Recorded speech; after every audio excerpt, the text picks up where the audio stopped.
अलग अलग जगहों पे अपना रास्ता बदलते रहता है। हम लोग इसे ट्रेस कर लेते हैं और कई बार हम लोग अपने मिसाइल लॉन्च का डेट भी चेंज किए हैं। इसके ऊपर बहुत हाई पावर के एंटीना लगे होते हैं जो ट्रैक कर लेता है। तो भारत को कभी भी अपनी ताकत नहीं बतानी चाहिए। याद रखिएगा, अगर आपकी ताकत सामने वाले को पता है, आप उसी दिन कमजोर हो गए यहाँ पे। इसके लिए भारत जापान से भी समझौता कर रहा है। हमारी नेवी शिप जो थी, पहले इनके एंटीनाज बाहर लगे होते थे, चाहे वो डिस्ट्रॉयर हो या फ्रीगेट हो। फ्रीगेट थोड़ा छोटा होता है, डिस्ट्रॉयर बड़ा होता है। सबसे छोटा कॉर्बेट होते हैं सर, कॉर्बेट। तो कॉर्बेट जो होते हैं छोटे, उससे बड़े फ्रीगेट और उससे बड़े डिस्ट्रॉयर। अब डिस्ट्रॉयर से बड़े हो जाता है फिर विमान वाहक पोत, एयरक्राफ्ट कैरियर, वो तो सबसे बड़ा हो जाएगा, उसके ऊपर एयरपोर्ट होता है। तो ये जो थे सब, ये रडार सिग्नेचर में आ जाते थे सब। और अभी का टाइम है स्टिल्थ होने का।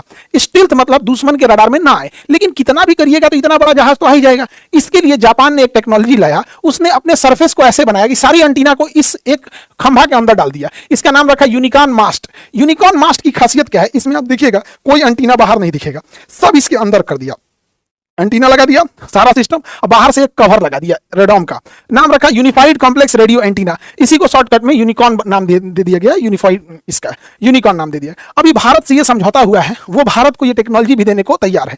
इससे क्या होगा कि हमारी जो जहाजें हैं वो समुद्र में जाएंगी तो ट्रेस होना मुश्किल होगा इन लोगों के तुलना में। तो ये बहुत अच्छी चीज है। और भारत को अभी सबसे ज्यादा जरूरत इलेक्ट्रॉनिक वॉरफेयर की है, इंफॉर्मेशन टेक्नोलॉजी। सबसे पहले किसका जहाज आया, किसका हेलीकॉप्टर आया, कौन सा ड्रोन शॉट किया, तो ये बहुत जरूरी है, जिसे हम लोग कम्युनिकेशन टेक्नोलॉजी कहते हैं। इसके लिए भारत के पास हर साइज के एवॉक्स रडार होने चाहिए।